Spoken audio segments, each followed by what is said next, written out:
Welcome to Stand Up for Doctors. I'm your host, Kim Downey. Thank you very much for joining us. This channel is dedicated to amplifying the voices of doctors, other healthcare professionals, and patients as they share their unique struggles, triumphs, and passions.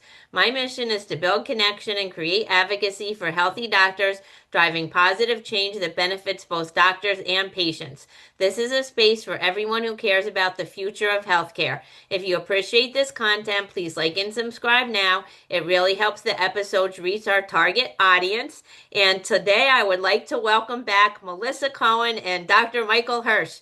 Thanks for joining us today, Melissa and Michael. Wow, thanks for having me back. I'm excited. Absolutely. So happy to be here. I'm very happy to have you. And by way of introduction, Melissa Cohen is a personal branding and LinkedIn strategist. She helps you to build your brand, find your voice, and build your business. She's an Amazon best-selling author, the Good Witch of LinkedIn, and a LinkedIn top voice. And Dr. Michael Hersh is a full-time practicing gastroenterologist and the founder and CEO at Better Physician Life Coaching. And he's a trauma-informed professional coach. And today we'll be talking about everything LinkedIn for doctors, take two. Because we had take one a couple months ago and we had so many questions. I said, we'll have to bring Melissa back. And it took us a couple months with your busy schedules to work this out. And one thing we'll be including is some tips and tools to increase impressions on LinkedIn because there's a lot of frustrations now with the LinkedIn algorithms changing. So I always start by asking what you'd most like our audience to know about you as we begin our conversation. And so what's up with you these days, Melissa? Oh my goodness. I'm enjoying the summer, even though it gets super hot here in New York City. On a personal level, I'm happy because my daughter is home from college for a little while, so that's been really nice. And I'm having fun trying to eat at every new restaurant in my neighborhood. That sounds fantastic. And Dr. Michael Hirsch, do you have anything new to share with us? Well, that sounded like a loaded question, Kim. I'll bite. I'll bite. Yeah. I am in the process of launching a new podcast. So my summer has been fun and relaxing and getting a chance to spend some time with my family outside and enjoy the 100 days of amazing weather that we have in Chicago, kind of, sort of. And also planning for the release of the podcast in late August, which is also going to be called Better Physician Life, because I think it's such an important message that we can have a better physician life. All we have to do is work for it, right? We got to make it happen for ourselves. And so I'm super excited for that. And thank you for giving me the opportunity. I knew what you were doing when you asked, so thank you for giving me that chance. You're welcome, and I'm super excited and happy that you're announcing it here. And this episode will drop around the time of the launch of your new podcast. So that is also very exciting. So, to get us started, Melissa, first I was thinking that you might like to spotlight the notification bells because when I talk to people, some people don't know about them. And also, when they transition to one or two, once I know about notification bells, now I forgot or I didn't know when there's two. And sometimes I don't have the second one clicked on, so I don't see everybody's post. So, why don't you explain to our audience about the notification bells? Sure.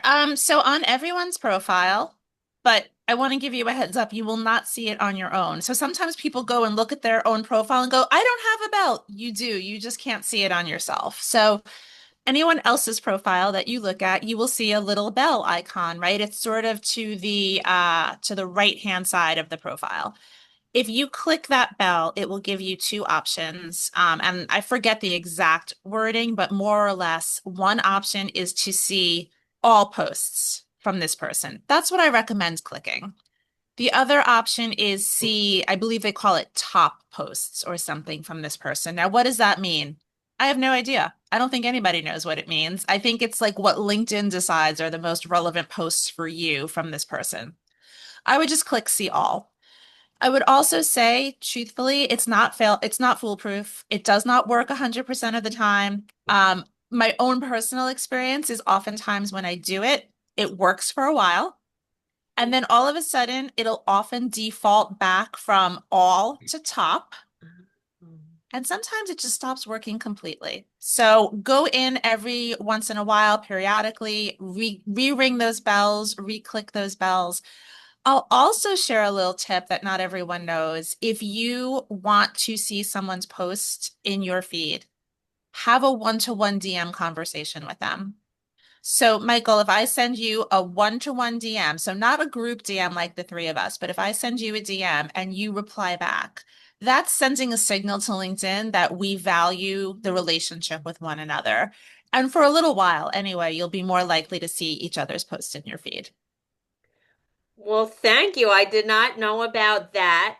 And so everyone would love to click our notification bells because we're all so fun and interesting. So Absolutely. thank you for spotlighting that. So, Michael, if you have anything else to ask or respond to what Melissa just shared, and also you and I talked about the article that you spotlighted for me about old posts, if you'd like to then move forward with that.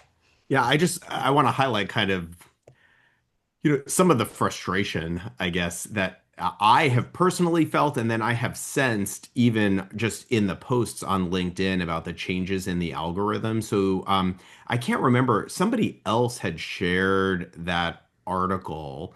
It might have been Dr. 𝗱𝗶𝗵𝗲𝗆 had shared it. And Melissa, it looks like you shared it as well. I hadn't seen it, and it just showed up in my feed. And what I took away from that article more than the notification about promoting older posts is that people have noticed the change in the LinkedIn algorithm, and everybody is just trying to figure out what's going on here. We get into a rhythm with how we're using social media, and then they change it completely, and then we are trying to follow along with the changes in algorithm. Um, what do you think about it? I'm curious about your thoughts, Melissa, about the changes and the frustration and all of that. And then we can talk about specific changes to the algorithm if you want. So, two things. First, I'm going to make you laugh because, so I did. It was a Business Insider article, and it was interviewing somebody from the product team at LinkedIn talking about the fact that they were intentionally putting older posts into people's feeds. And I can tell you my opinion on it in a moment.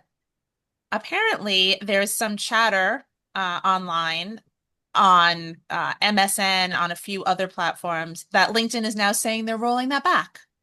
So let's see. It's like I have whiplash from this whole thing, right? Like I first finally got my head around, okay, posts, I'm going to see some older posts. And, now it looks like they might be dialing it back. I saw in one article that it was quoting another post from someone on the LinkedIn team who then deleted that post. So who knows? So I'd say two things. One, there is one definite way around that. If you really don't like seeing older posts in your feed, there's two ways to sort your feed. On desktop, it's very straightforward because it's just a little drop down arrow, and there's top. LinkedIn loves that term, top, and recent. And the default is top, right? And so that is what LinkedIn thinks we want to see. Recent is whatever has been posted the most recently or been commented on by someone in our first degree connections the most recently. I actually have two different feeds on two different devices. My desktop is set up by most recent. My phone is set up by top. And it's interesting to see the difference. And you can obviously switch back and forth as much as you want.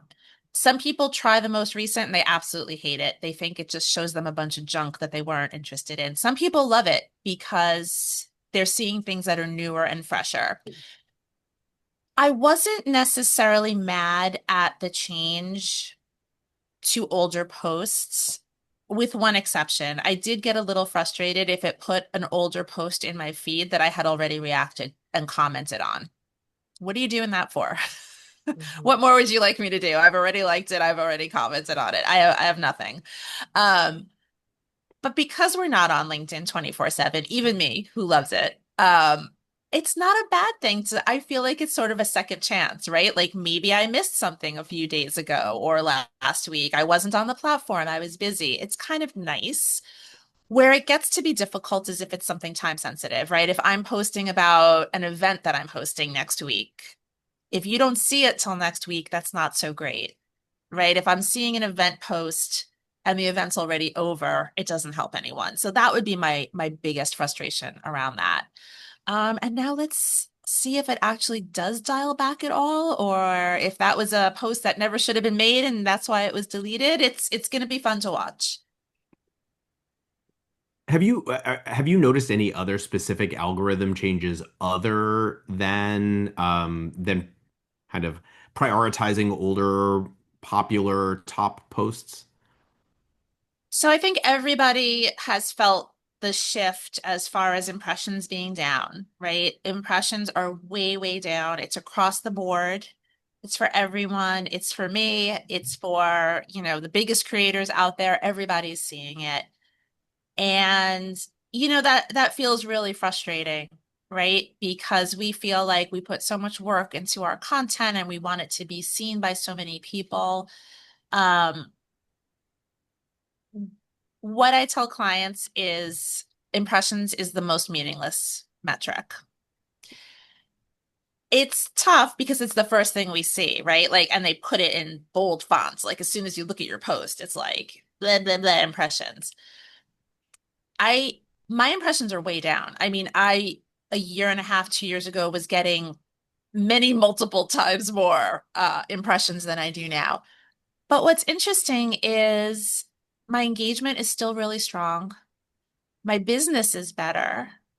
I feel like I'm meeting more interesting people, having more interesting conversations. I kind of can't keep up with my DMs, and I actually feel really badly about it because if there was anyone who has a connection to the LinkedIn gods, I really would like a better DM system. Like, I want folders. I want to be able to do things other than just star them, right? Um, so what is impressions really getting us? Right? I would rather, as a business owner, have 15 people see my post that might want to be my client and care about what I have to say than 1,500 people who never want to work with me, who don't really care about personal branding or LinkedIn or don't really want to engage with me anyway. And that's a really hard mindset shift, right? Because we're so trained, like it's instant gratification, right? It feels really good when that impression number is huge. But likes aren't dollars. Hmm. Impressions aren't necessarily going to get you a job, right? People are on LinkedIn for all different reasons. And so if you're a job seeker, again, it's getting that post in front of the people who are going to help you, not necessarily as many people as possible. So that's a good point and good to keep in mind. But one thing it brings to mind as you were talking is you know that I have a new book out, and Michael Hersh Yeah. wrote the foreword and a chapter, and Oh, it's so exciting and I love it. And it's a collaboration with 15 doctors, and it's for doctors and everyone else, right? When doctors read it, they'll see themselves in the stories, and for everyone else, it humanizes doctors, and we all need to be part of the change. And I love Dr. Kevin Poe writes on the back, it's a must read for anyone seeking to truly understand the hearts behind the stethoscopes. So we have kind of a LinkedIn family, and of course, Michael is part of it. So they know about the book, they bought the book. But I'm connected with about 14,000 doctors. And if I post something about the book and my impressions are 200, it's not getting out. Like, how do I let these 14,000 doctors know that you're going to love this book and you would like to share it with your friends and family? yeah. So I think there's different ways of reaching people, right? And one of the most underutilized tactics on the platform is commenting, right? I think we spoke about this last time. Mhm. Commenting is really powerful. And what's interesting, and I believe, I should check. I don't want to misspeak. I'm not certain if it's for premium members only. I'm honestly not sure, but I don't think it is. You can see the number of impressions on your comments now, right? Yeah. I have comments that get more impressions than my own posts.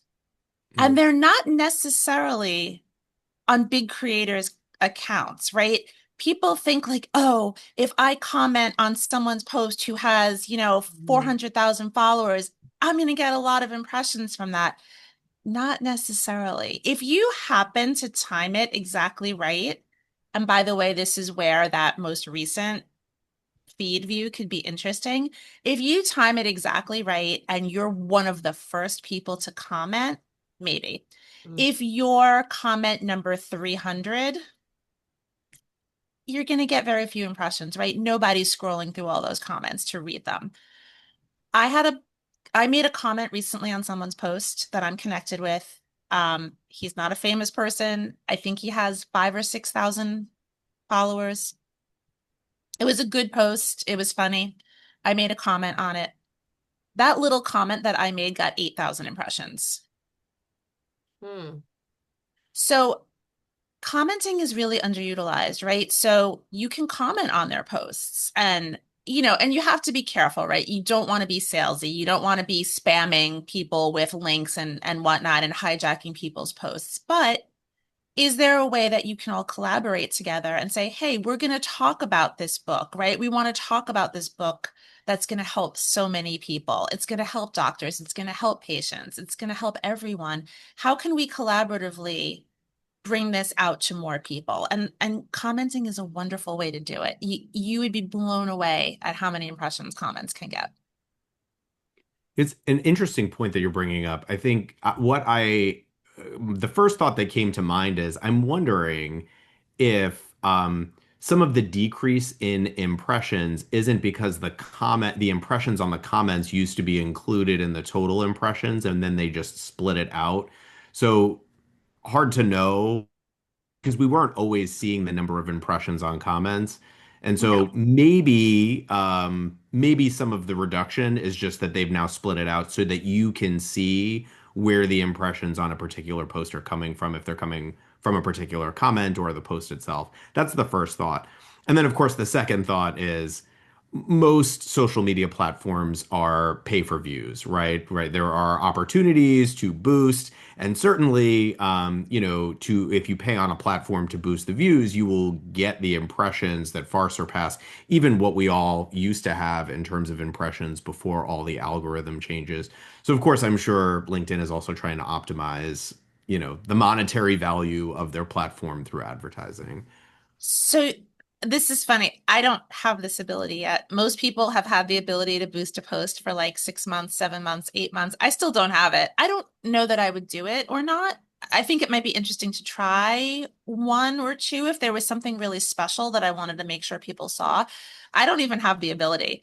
Um, but I think that that's likely part of it, right? LinkedIn is a business, Microsoft is a business, and they want to monetize. And to your point, all the meta platforms, you can boost your posts. So now you can do that on LinkedIn, unless you're me. And I think that's a really valid reason. I also think that the playing field has just gotten a little bit more crowded, right? There's more people creating content. And for better or for worse, there's a lot more people creating content with AI. And so it's a lower lift, right? You used to have to put a lot more effort into actually writing something. And now, with the proliferation of ChatGPT, et cetera, there's a lot of people just putting content out there. And so you're fighting for those views. Yeah, for sure. One question I have is liking your own posts and your own comments. There's some people, do you know what I mean? Like every Yep. time or if they put a post, they like their own post, or Yep. whenever they comment, they like their own comment. What's your view on that? Do what you like. I never do it. It feels funny to me, but I know people that love to do it and like no judgment. If you want to do it, go for it. Probably the only time I'll ever do that is if, so this is another debate, right? Does having a link, an external link in your post suppress its reach, right? That's an ongoing debate. In my experience, it does a little bit. It's not like it used to be where it would kind of kill your reach. I do still see a little bit of a difference, but my point of view on that is if the link is essential to the point of your post, if the whole point of your post is to drive someone to purchase a ticket somewhere or buy a book somewhere, you have to include it. In the past, when I felt a little differently about it, I would put it as like a comment, right? Like the first comment. And then I would like that comment just to like keep it sort of up at the top because you can sort comment views. Usually the author comments are at the top anyway, but not always, depending on how the reader is viewing them. So occasionally I would like that kind of comment because LinkedIn took away the pinned comment, right? You used to have the ability to pin a comment and that's gone. That's probably the only time I've ever done it, but like seriously, no judgment. If you want to do it, it's not hurting anything. I think to your point, a lot of us want a like this is what you do and this will be the result if you do it this way. And that's not how life works. And it's also not how LinkedIn works. And so a lot of this is trial and error. And I know Kim and I kind of began exploring LinkedIn around the same time. And it has been just kind of playing around and seeing what works, and what used to work doesn't work and new things work, and then you pivot and then you do those things for a while and then those things stop working. But I think at the very core of LinkedIn is that what really works is the community, right? It's the connections, it's the commenting, I mean, honestly, the friendships. Friendships have been forged, and it's. I think if you can lean into that, into like this is all about experimentation, and at the end of it, as long as you are getting the most out of it in terms of community, and then that's really the most important takeaway here. You're speaking to my heart. Everything positive in the last 5 years, business wise, for me, has happened because of LinkedIn, right? And that includes meeting some amazing people and making some amazing friends, right? In life friends, virtual friends. I mean, look at the three of us. This all happened because of LinkedIn, right? I've had in-person events that have sprung up because people that met on LinkedIn decided, hey, let's do something together. We all really get along. We all talk about the same things. Let's get together and do something. Some of my dearest friends, like sincerely, people that I speak with on a daily basis, are people that I met on the platform. And that might sound a little crazy. And, for better or for worse, I really started my LinkedIn journey in 2020 when I couldn't leave my house and I was online a heck of a lot. And so it was a lot easier to make those relationships online, but it's still valid today. You are one LinkedIn comment away from having something really important happen to you. And I mean that sincerely. I love the way you say that. And also when you were talking about putting a link, because then like Michael would joke that you can't use the word link on LinkedIn, right? Like in your posts, because they want you to keep it on LinkedIn. So when I used to share these episodes, I used to share the actual episode in the post, but now I write like I'll just share the thumbnail and put full episode in the comment section, and that seems to work okay. And now another question. So say like when this book came out and maybe my first post where I'm introducing the book and I wanted to tag all 15 authors. I'm still a little unsure. Like some people say, don't tag in the post unless you know they're going to respond within an hour or LinkedIn thinks it's spammy. So then I tried for a while for things like this, just tagging people in the comments, but sometimes they didn't see it. So what's your opinion about tagging in the post versus in the comments? So you do run a risk of LinkedIn, penalizing you if the majority of the people that you tag don't engage. So if you tag 15 people and only two of them engage with the post, it does send a message to LinkedIn that you're spamming, right? Um, there's no such penalty in the comments. So that's why people will sometimes say tag in the comments. What you can also do is you can give those people a heads up and say, hey guys, I'm going to post about the book tomorrow. I'm going to tag all of you as authors. Please take a minute to just engage with the post, right? And people usually like when you tag them, right? Especially nobody likes to be spam tagged, but for something like this, of course, they're going to love it. They're going to appreciate that you're highlighting the book, highlighting them, because the notifications don't always work, right? I mean, listen, I get so many notifications. Sometimes I just miss them. And sometimes I get them like 3 days later.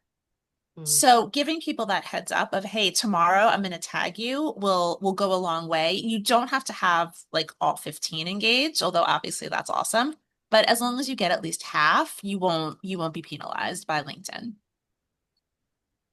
What if you only tag one person and they just miss it or don't respond or they're not on LinkedIn?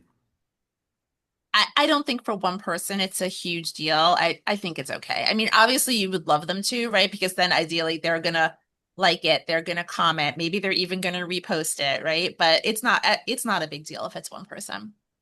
Yeah, I just asked because I mean, I feel like that is the more common scenario where we are collaborating with somebody or trying to draw attention to somebody. And like you were mentioning, people are busy Yep. and they don't always see, the post or they're just not on LinkedIn for the day or they're on vacation. And so, obviously those can be one-offs. And if it is something that significantly impacts a post, then you may want to, you could always think twice and say, hey, if you're not on, I'll just write your name, but I won't tag you, things like that. So Yeah, and you can still always reach out to the person, right? And again, it depends. Are you planning your content in advance? Maybe, maybe not. But even if you're not, you could even just, send them a quick DM and say, "Hey, just wanted to let you know I posted about XYZ today. I tagged you. Be great if you could, take a minute and comment." People don't mind. I think what people mind is, and I don't know if this happens to all of us, but when people just constantly send you posts that they want you to engage with, they don't have anything to do with you, you're not part of them. And like once in a while, it's fine, right? Like we all have those really special things that we really want engagement on. And so we might be like, hey, would you mind taking a minute? Like I'd really appreciate it. But when you're like constantly sending people posts to engage with that have nothing to do with them, I think that's where people get a little frustrated. Yeah, for sure. That's a really good point.